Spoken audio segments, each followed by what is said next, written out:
계좌 관리를 어떻게 하고 이익 실현을 어떻게 하느냐. 사람만 있으면 기회는 반드시 오기 때문에 어떻게 해야 살아남느냐. 탐욕과 공포를 이기면 고수고 조국과 미련을 이기면 달인이다.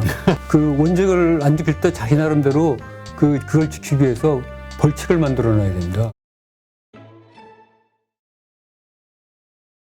오늘은 주식 선정 나에게 물어봐 책의 저자시죠. 김정수 저자님 모셨습니다. 안녕하세요. 안녕하세요. 네. 반갑습니다.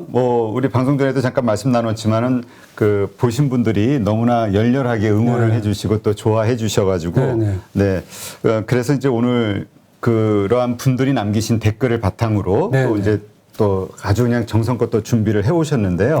예, 그와 관련해서 한 번씩 나눠서 이야기를 좀 나눠보시죠. 일단 첫 번째. 제목을 이렇게 잡아오셨네요. 며느리에게도 안 가르쳐주는 이익 실현 방법 알려드릴게요. 네. 어떤 방법들이 있을지 한번 좀 배워보도록 할까요? 근데 사실 많은 분들이 매도는 예술이라고 하잖아요. 정말 처음에 수익이 몇십 프로 났다가도 그냥 조금 어영부영 하다 보면 그냥 다시 원점 아니면 마이너스로 또 빠지는 경우도 있어가지고 참 이익 실현을 잘 해야 되는데 더 오를까봐 더 버티다가 또 손해보는 경우도 있고요. 네, 맞습니다. 고민이죠. 그래서 가장 중요한 게 이제 제가 전에도 말씀드린 원칙을 잘 지키는 거가 중요한 것 같습니다. 그래서 제가 오늘 그런 원칙을 왜 지켜야 되는지 구체적인 이론에서부터 제가 포트폴리오를 어떻게 구성하고 있는지 그런 거를 좀 말씀드리도록 하겠습니다. 네, 알겠습니다.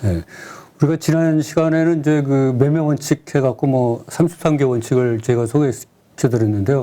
그때는 이제 농경생활을 하기 위해서 기초가 뭐냐, 농지의 위치를 어떻게 잡을 것이냐, 또 땅을 어디다 하는 거와 플러스해서 어떤 작물을 심을 거냐, 또 어떻게 키울 거냐, 이런 거 등등 해서 기초 설계에 대해서 한번 살펴봤는데요.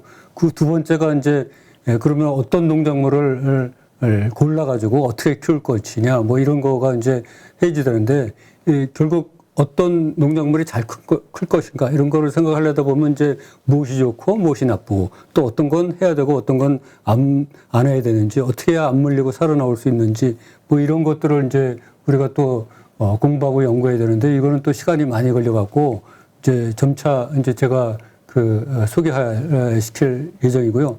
오늘 이 시간에는 이제 지난 댓글 영상에 대한 댓글로 시청자 여러분들이 아주 제일 많이 궁금하게 생각하시고 제일 많이 질문을 한 거에 대해서 먼저 말씀드리도록 하겠습니다.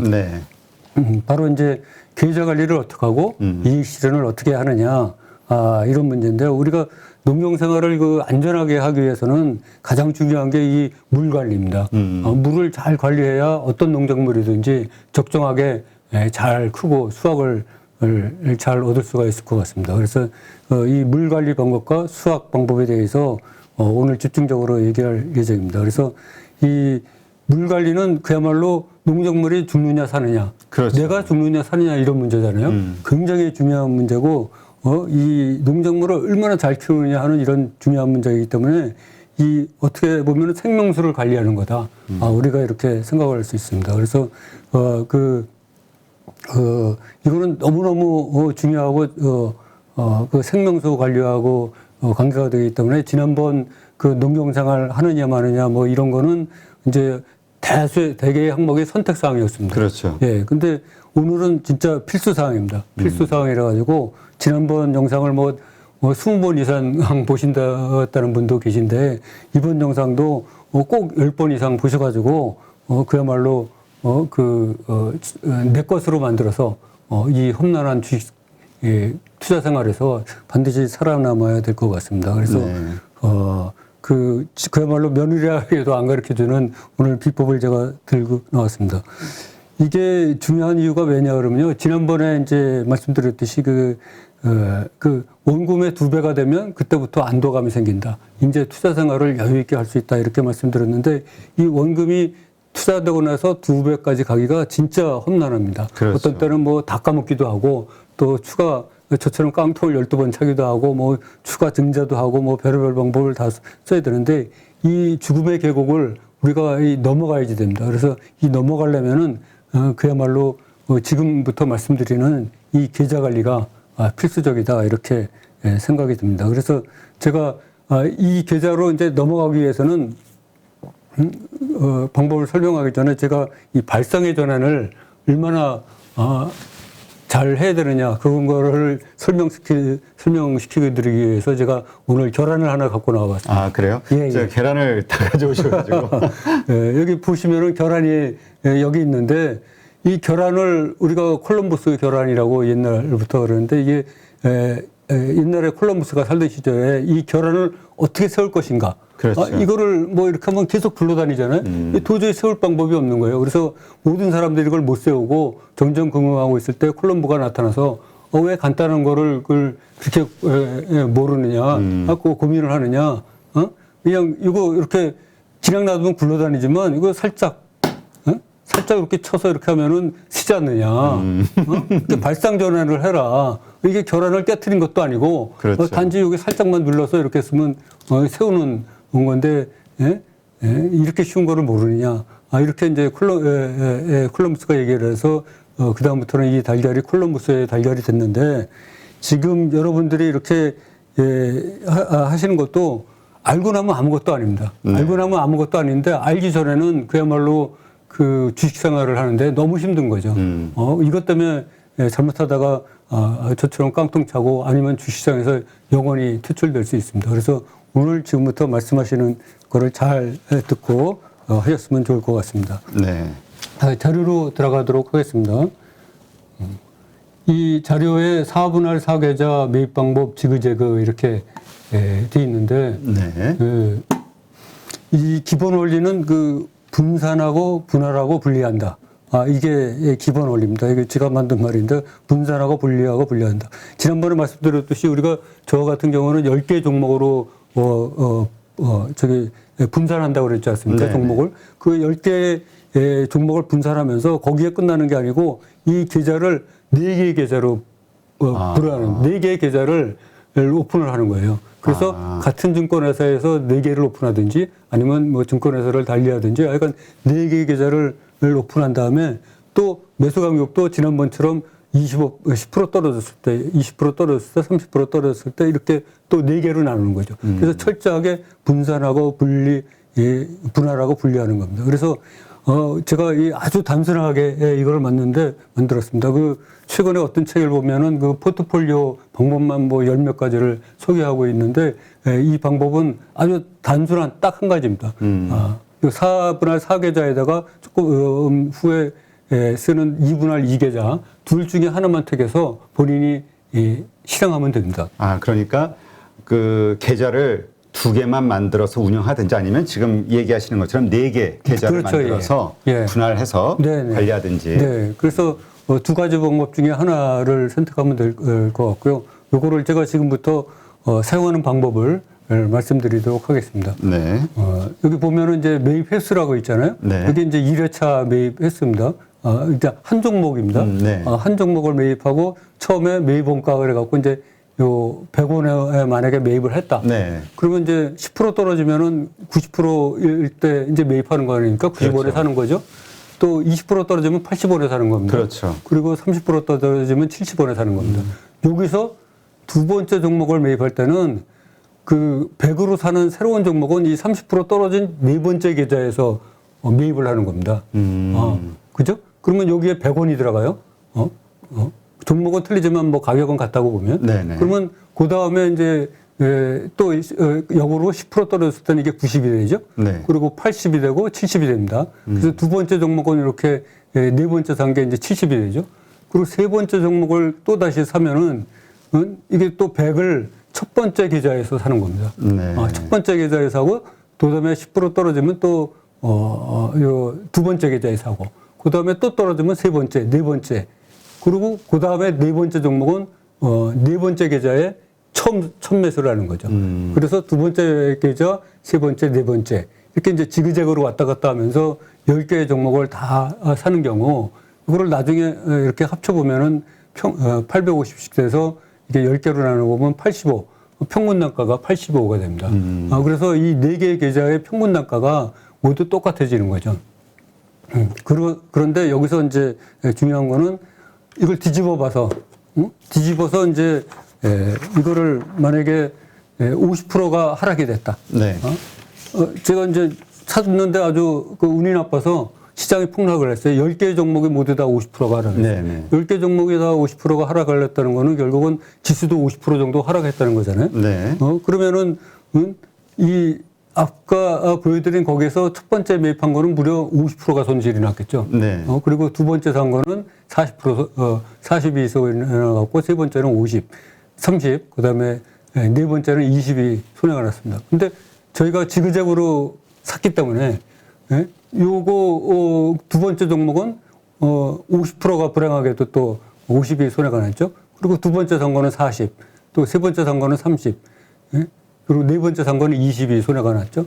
마찬가지로 이제 세 번째 한 것도 50이 손해가 나고 40 손해 나고 30, 20 이렇게 지그재그로 왔다 갔다 하면서 손해가 이제 뭉창 났죠.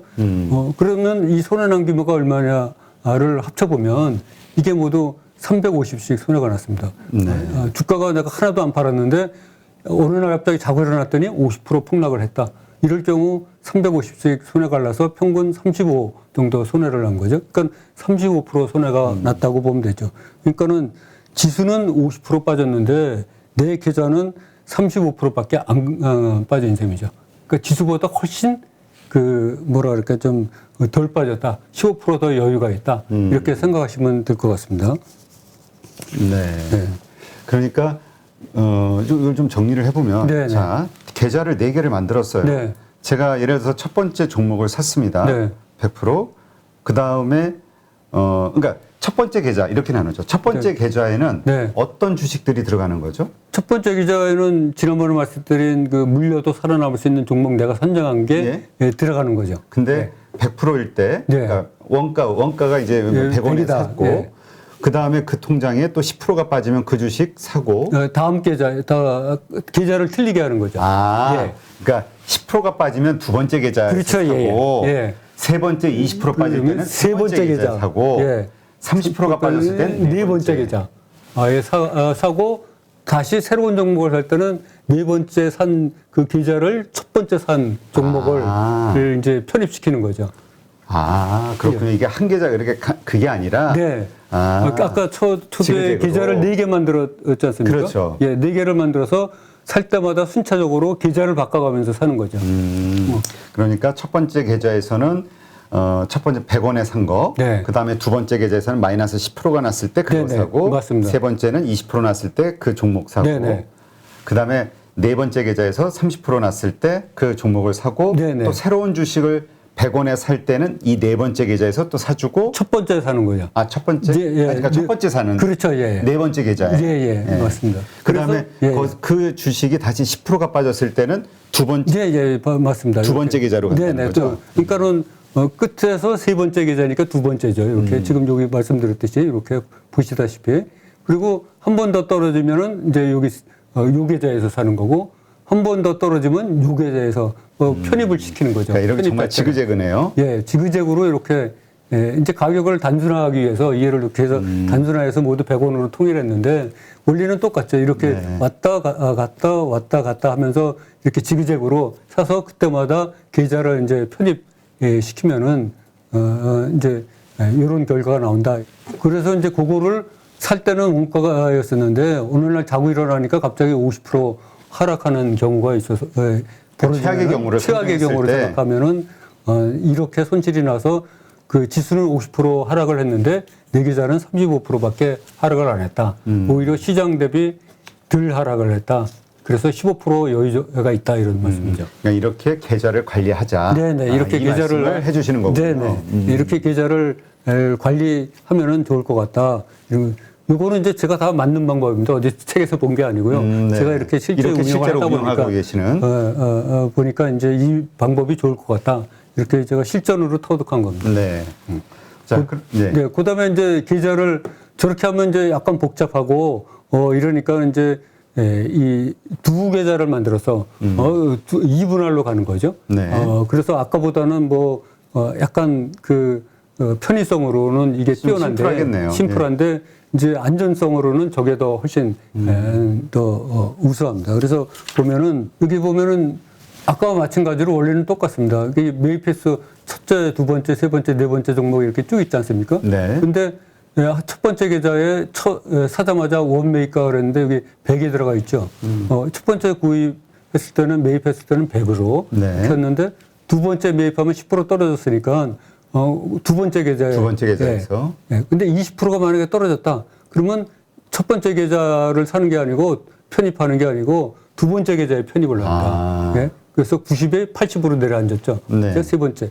그 다음에 이게 또 10%더 떨어져서 마이너스 30이 됐다. 그러면 요 첫 번째 계좌에 넣는 겁니다. 그리고 똑같은 요령으로 두 번째 종목을 했다. 그러면 아까는 요 계좌에 편입을 했지 않습니까? 네네. 이번에는 요 계좌에 편입을 하는 겁니다. 요 계좌에 편입을 하고 또 떨어졌으면 90이 돼서 요 앞 계좌에 계좌를 옮겨서 여기 편입하는 거죠.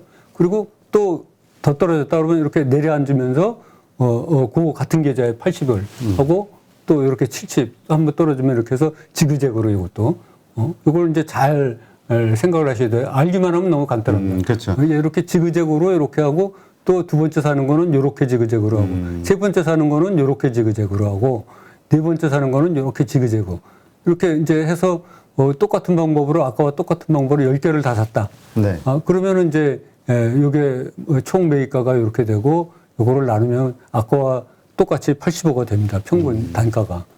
그래서 이제 아까와 같은 결과를 볼 수가 있고요. 요거를 이제 또 아까 마찬가지로 50% 어느 날 자고 일어나니까 갑자기 폭락했다.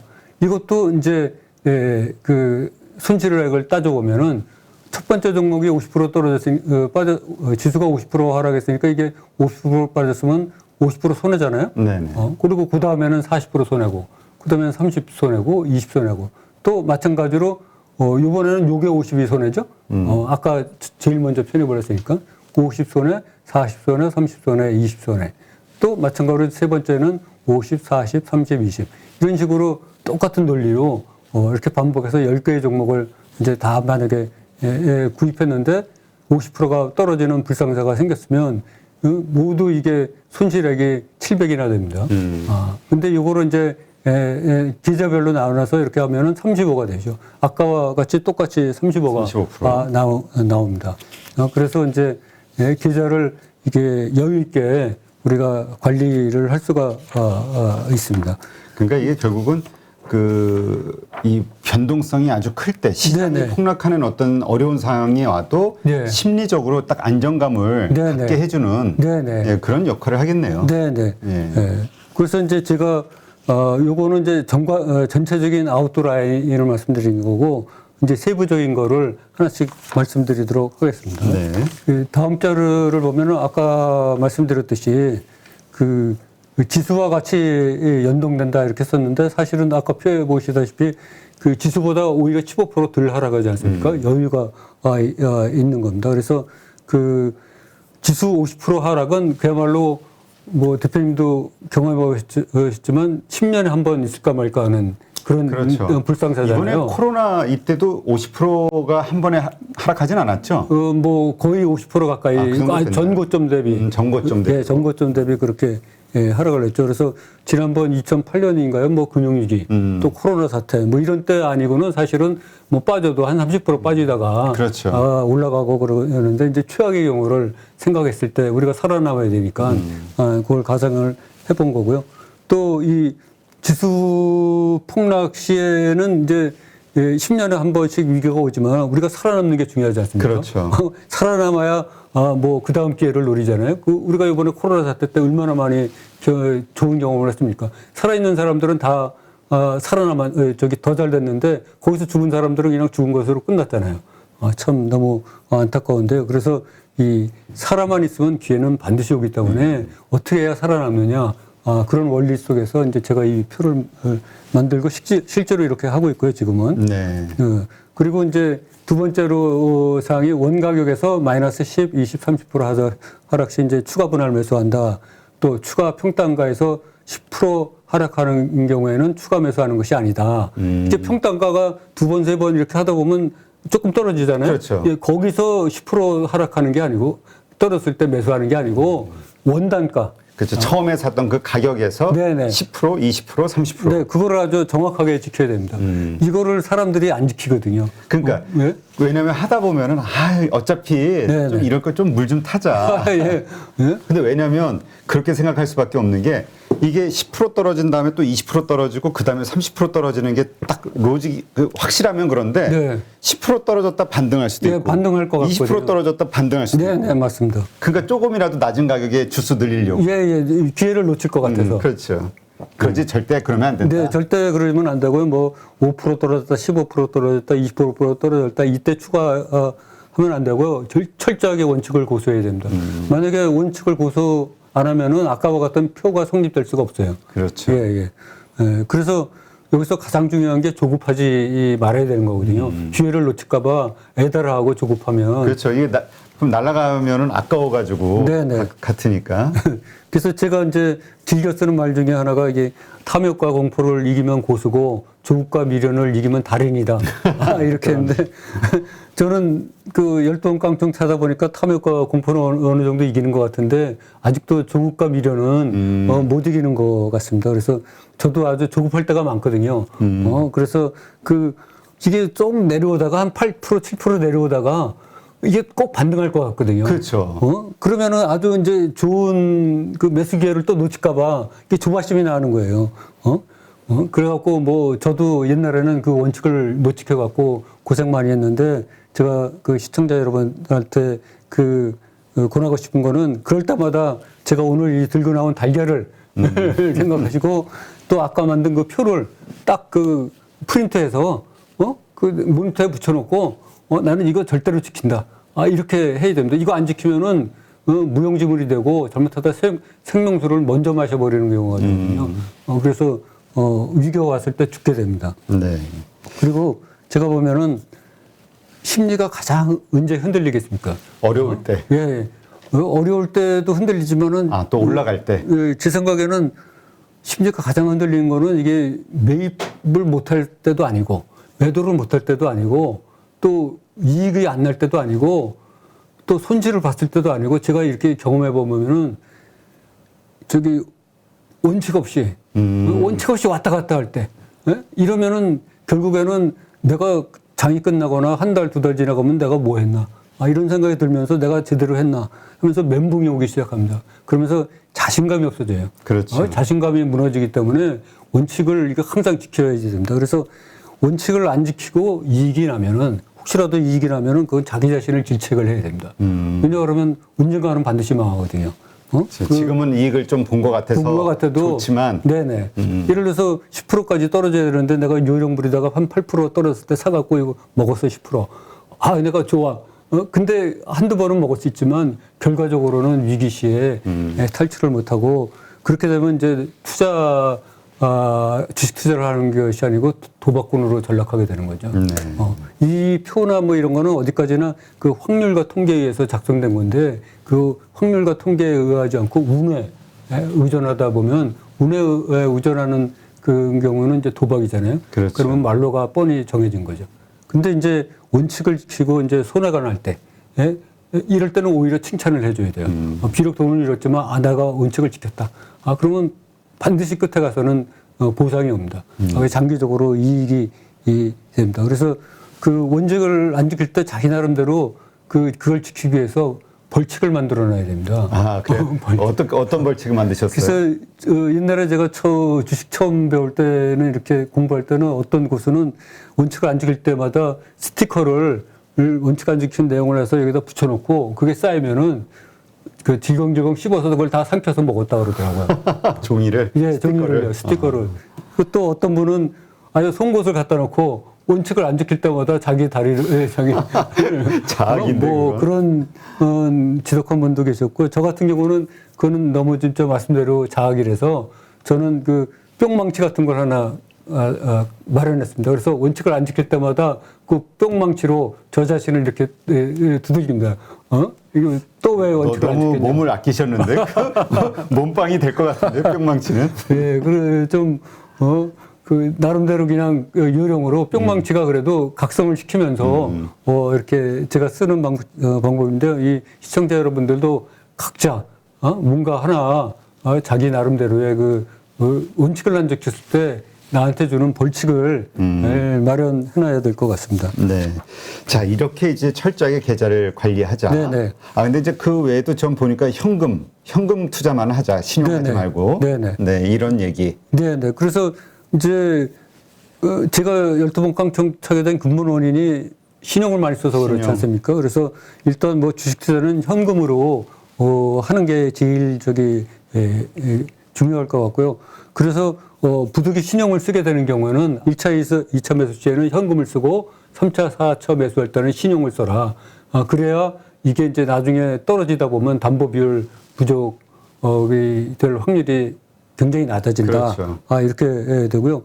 또 그 신용을 사용하게 되면 좀 전에 말씀드린 이 분할로 이렇게 들어갈 때 현금으로 사면은 첫 번째, 두 번째, 세 번째, 네 번째 산 게 이게 다 뭉쳐지지 않습니까? 그렇죠.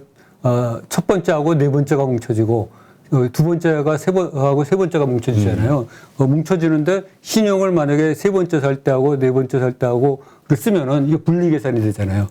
그래서 관리하기도 훨씬 쉽고 이익 실현하기도 훨씬 쉽습니다. 그래서 세 번째, 네 번째는 신용을 써라.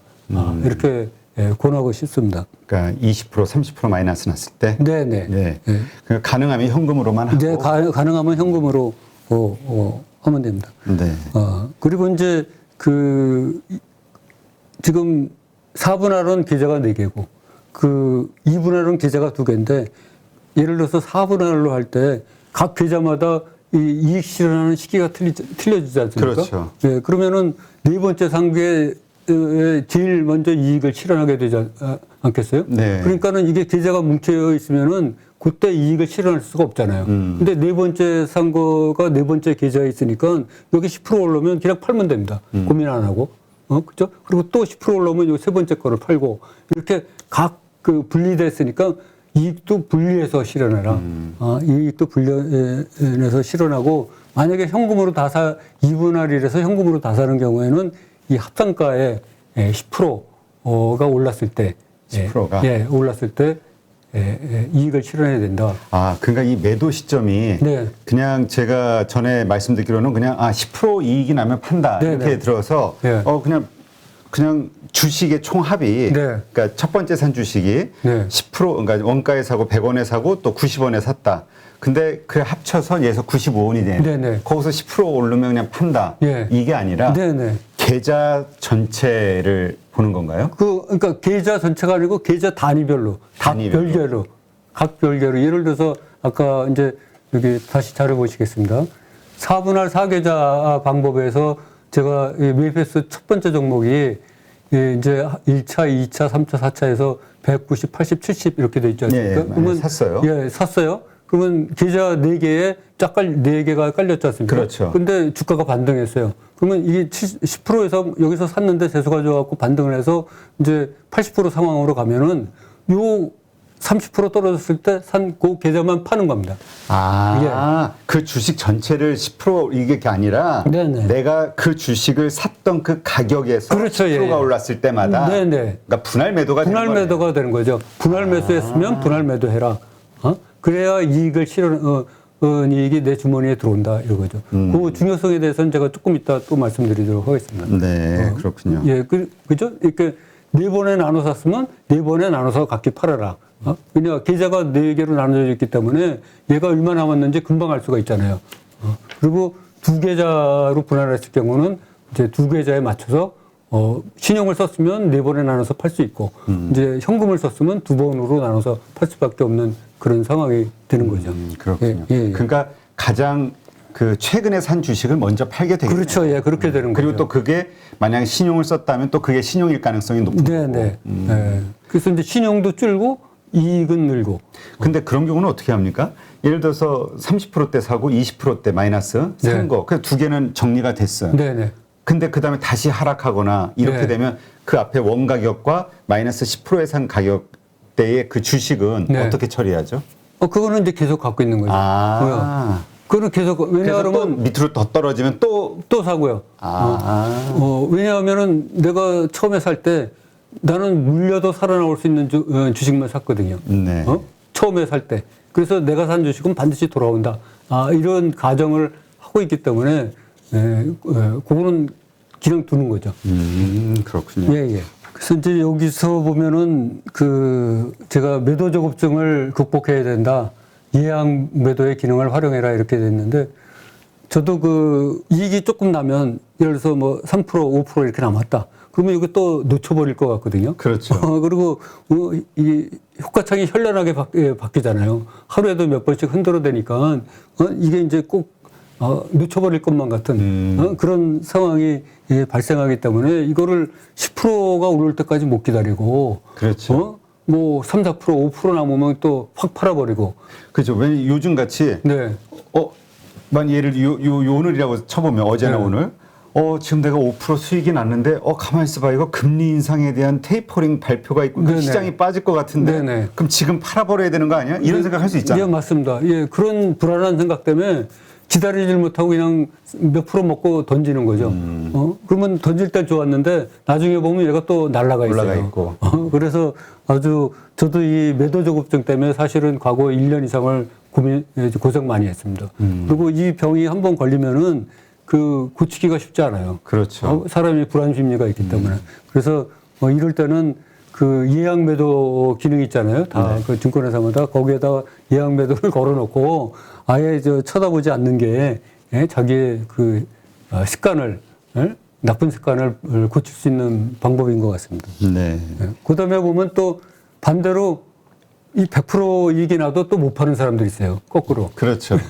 이게 뭐 더블이 났는데도 이익 수렴 못 하는 사람들은 결국 이게 100%에서 만약에 조금 떨어져서 80% 이익이 났다 그러면 그때 못 팝니다. 왜냐하면 100%를 원금으로 생각하기 때문에. 그렇죠. 가끔 이제 그런 생각 하잖아요. 네. 10배거. 네. 이게 혹시 알아? 계속 해가지고 그렇죠. 5배, 10배. 예, 예. 예. 그런 생각하다가 결국은 100%에서 50%, 80% 떨어지고 50%밖에 안 남았는데 이때도 못 팔고 주저주저 하다가 결국에는 본전에 팔거든요. 그런 분들도 이제 왕왕 있어가지고 이 파는 것도 아까 대표님 말씀하셨듯이 파는 것도 예술이라고 그랬잖아요. 네. 이 예술의 경지에 이르기 위해서는 과감하게 팔 때는 과감하게 팔아야 됩니다. 그러니까 딱 자기가 정한 그 선에 네네. 그래서 아까 말씀하신 대로 네. 아예 그냥 매일 그 예약 매도를 딱 걸어놓는 게 네네네. 가장 정확하다. 네네. 또 아까 이제 대표님도 일부 말씀하셨지만 각 계좌에서 이렇게 4번 샀는데 10% 올라갈 때마다 이렇게 파는 것보다 네. 몰아서 어차피 본점으로 올라온다며 그러니까 몰아서 나중에 파는 게 왕창 파는 게 더 이익이 좋지 않느냐 이렇게 생각할 수 있는데 이게 이제 제가 해보니까는 그게 꼭 그런 게 아니고 또 올라갔다가 내려오기도 하고 뭐 이렇게 했기 때문에 일단 실현 이익이 10% 이상 생기면 챙기는 게 중요하다. 그래서 그 10% 이익이 이게 만족하고 더 확률이 높은 종목으로 계속 갈아타야 된다 이렇게 이제 그래서 이 갈아타기를 잘해야 된다. 이게 종목에 대한 사랑에 빠져가지고 이거를 계속 이거 더 가겠지, 더 뭐 하겠지, 뭐 이렇게 하면은 자기가 정한 원칙대로 네 원칙대로 자 떠나자. 네. 그래서 결국은 이 매수와 매수와 마찬가지로 매도도 이게 데이터에 기반한 확률 게임이거든요. 네. 그래서 과학적으로 제가 뭐 5만 건 이상 거래하면서 이게 도대체 제 매매 패턴에서는 얼마를 이익 실현해야 적절한가. 이거를 다 이제 그 확률과 통계를 내서 그렇게 해갖고 제 매매 패턴에서는 이제 10%가 적정이다. 그런데 제가 지난 시간에도 말씀드렸듯이 이거는 사람의 매매 패턴에 따라서 그렇죠. 틀린 다르죠. 겁니다. 그렇기 때문에 자기가 나름대로 최적화를 해야 되는 것으로 알고 있습니다. 네. 그렇군요. 네. 그 다음에 이제 예를 보면 우리가 또 매도 자금이 노는 것이 아니다. 계속 회전한다. 마법의 복리법칙을 실현해준다. 이런데 아까 10% 남아서 팔았습니다. 그러면 그 자금이 여유가 생기잖아요. 그렇죠. 근데 지금 내가 관심 종목에 이게 좋은 종목이 너무 많아. 그럼 그 중에서 제일 확률이 높은 종목을 골라가지고 그날로 바로 사면 됩니다. 그래서 이게 노는 게 아니죠. 내가 투자할 데가 없으면 놀게 되는데 투자할 때가 계속 생기니까 노는 게 아니다. 그래서 이게 실현이익이 쌓이기 시작하면 그야말로 눈덩이처럼 불어나고 이 단기 매매의 그 장점 중에 하나가 이게 일복리로 붙는다는 겁니다. 자금이 뭐 연봉이 뭐 가치 투자처럼 뭐 이렇게 붙는 게 아니고 일봉률 내가 오늘 예를 들어서 100원을 벌었다. 그럼 100원을 다시 재투자도 할 수 있고 이러기 때문에 결국 나중에 연말에 가면 이게 굴러서 일봉리 수준으로 돈이 계속 일을 한 거니까. 예, 돈이 계속 놀지 않고 하루도 안 놀고 운영을 근데 하니까. 이런 경우는 어떻게 합니까? 예를 들어서 이제 10종목에 투자를 한다 이렇게 네네. 원칙을 정하셨잖아요. 네네. 그리고 한 종목마다 10%씩. 근데 예를 들어서 첫 번째 주식에서 이익 실현 그 세 번째, 네 번째, 그러니까 20% 마이너스 20%, 40%, 30%, 예. 요 두 개가 팔렸어요. 예. 그런 아직 남아 있잖아요. 네네. 그런 이 상황에서도 그러면 다른 주식을 또 선별해서 투자 들어가나요? 아니면 이게 완전히 정리될 때까지 안 하는 거예요? 그거는 놔두고요. 이거는 놔두고. 놔두고 판 자금을 다른 좋은 종목을 골라서 사는 거죠. 예. 그렇다면은 어떻게 보면 이게 돌아가다 보면 총 주식은 10종목이 훨씬 넘을 수도 있겠네요. 그래서 이제 제가 지난번에도 말씀드렸듯이 이게 하다 보면은 또 탐욕에 의해서 돈은 있고 그러면 막 20개에 가까워지고 그렇죠. 어떤 때는 20개도 막 넘고 그래요. 그렇죠. 왜냐면 네. 조금씩이라도 남아있을 때. 예. 그래서 이제 그때는 또 필사적으로 줄여야 됩니다. 관리가 잘 안 되니까. 그래서 저도 그 요새 하는 일 중에 제일 어려운 게 이 종목수 줄이는 겁니다. 응? 보이는 종목은 많고 이거 팔면 또 사야지 되고 그러다 보면 나도 모르게 그때 보면 이게 뭐 20개가 넘었네. 이거 관리가 안 되는 거예요. 그러면 이제 또 막 필사적으로 줄여야 됩니다. 필사적으로 줄인다는 거는 결국 자기 탐욕을 줄이는 거거든요. 그 탐욕을 그러니까 그럴 때는 그렇게 늘 계속 하는 게 아니라 그렇게 가지만 네. 적정할 때에서는 이제 스톱을 해야 된다. 왜냐하면 그러니까 완전히 정리되지 않은 주식들이 그렇죠. 10% 20%씩 가지고 있는 주식들이 있을 너저분하게 있으니까요. 그것들이 완전히 매도가 다 될 때까지 네. 좀 주식 수를 또 이렇게 컨트롤해야 된다. 네네. 그거를 적절하게 운용의 묘를 살리면서 종목 수가 너무 과다하지 않도록 그렇게 해야 된다 이렇게 말씀드리고요. 그다음에 보면은 이제 이게 아주 중요한 얘기입니다. 이게 우리가 보면 이제 단기 매매는 맨날 사고 팔고 뭐 기회가 있을 때마다 그러지 않습니까? 네. 그러면 뭐 오늘 뭐 10,000원도 남고 10만 원도 남고 100만 원도 남는데 그거를 이제 매일 모아가면서 이익을 이제 누적시키는 거거든요. 근데 여기서 이익 실현의 기쁨을 맛봐야 된다. 자기가 이거 팔았을 때 10% 먹었네. 오늘 뭐 10만 원 벌었네. 이런 이익 실현의 기쁨, 성공의 기쁨을 자기가 느껴야 됩니다. 근데 장기 투자나 뭐 이런 경우에는 이런 소소하지만 이런 기쁨을 느끼질 못하죠. 그래서 성공의 경험을 축적하는 게 굉장히 중요하다. 이렇게 하고요. 이제 우리 속단 말로 고기도 먹어본 놈이 먹는다 그러지 않습니까? 네. 이게 돈도 벌어본 놈이 법니다. 그리고 이익 실현도 실현해본 놈이 합니다. 아까 말씀드렸듯이 이익 실현 못하면은 못해보면은 그것도 못합니다. 그렇죠. 예. 그래서 이 뇌는 승리의 쾌감을 항상 기억한다고 심리학에서 말하지 않습니까? 우리가 과거에 그 짜릿했던 그 승리의 쾌감을 뇌는 그 기억을 한다고 그러는데 이게 이제 왜 중요하냐? 이런 승리의 그 성공의 기쁨, 승리의 쾌감, 성공 경험 축적이 왜 중요하냐? 제 좌우명 중에 하나가 지난번에 말씀드렸듯이 기다려라, 또 기다려라, 죽도록 기다려라 그랬는데 그런데 이 기다리는 게 쉽지가 않거든요. 그렇죠. 예. 근데 아무 근거 없이 자신감도 없이 무조건 기다리라기만 하면은 기다릴 수가 없습니다. 그렇죠. 저부터 기다릴 수가 없어요. 그래서 기다리면은 이와 같은 그 성공을 한다, 이익을 맛볼 수 있다 하는 그 승리한다는 자신감을 자기가 가져야 되거든요. 그렇죠. 믿음, 확신이 있어야 돼요. 그 경험이 있어야 확신이 네네. 생기고 네네. 그래야 그 어떤 어려운 상황들을 버틸 수 있는 힘이 맞습니다. 거기서 나오는 거죠. 네, 맞습니다. 내가 해보니까 이렇게 반드시 돌아오더라. 네, 이렇게 하면 되니까. 이게 30% 40% 떨어졌어도 얘가 돌아오면은 바다닥 가서 뭐 어떤 때는 뭐 2, 3일에 다 이익 실현할 수도 있고 이런 그 승리의 쾌감을 갖고 있으면은 기다릴 수가 있거든요. 이런 그 승리의 쾌감 없이 그리고 성공 경험이 누적되지 않으면은 절대로 기다릴 수가 없습니다. 그래서 그 성공 경험이 정말로 중요한 거고요. 그래서 제가 이 성공 경험을 바탕으로 해갖고 주식시장에 대한 저 나름대로 딱 3가지 믿음이 생겼습니다. 그래서 첫 번째가 이 주식시장은 절대로 안 망하거든요. 400년 전에 생겼지만 아직까지 망한 적이 없습니다. 나라는 망해도 주식시장은 안 망합니다. 그래서 주식시장은 영원하며 반드시 추가로 상승한다. 이렇게 하고요. 또 두 번째는 살아만 있으면 기회는 반드시 온다. 저도 12번 깡통 찼는데 살아있으니까 기회가 왔잖아요. 그렇죠. 그 다음에 중요한 건데 아까와 같은 그 성공의 경험, 그 성공 굉장히 중요하다 그랬는데 내가 산 주식은 99% 이상이 살아서 돌아왔고 반드시 10% 상승한다. 이런 자신감, 믿음이 있어야 된다. 그래야 기다릴 수가 있어요. 그렇죠. 예, 그래서 이 세 가지 믿음을 갖고 그냥 기다려라, 또 기다려라, 좀 더 기다려 하면서 기다리면은 그 틀림없이 성공할 수 있다 이렇게 들고요. 그리고 이제 마지막으로 이제 제가 요 파트에서 말씀드리고 싶은 거는 주식을 모아가지 말고 실현이익을 모아가라 이렇게 돈을 되는데, 모아가라. 예, 이게 어떤 유명한 분이 나와서 주식은 뭐 파는 게 아니고 모아만 가라 이렇게 예, 말씀을 하셨는데 그분 말도 일리가 있죠. 근데 우리가 예를 들어서 은행주나 금융주에 과거 10년 전보다 높은 가격에 있는 게 거의 그렇죠. 없잖아요. 또 뭐 시총 상위 종목 10개 중에 9개가 내려갔다 그러잖아요. 그럼 10년 동안 모았으면 어떻게 됐을 것 같습니까? 손해가 아주 크죠. 예, 예. 그래서 생각을 바꿔갖고 아까 콜럼부스의 달걀처럼 생각을 바꿔가지고 실현이익을 오늘 내가 10,000원, 20,000원 버는 거 그걸 자꾸 모아가야지 성공의 기쁨도 느끼고 내가 주식 투자하는데 이 소소한 재미도 느끼고 계속 할 수 있지.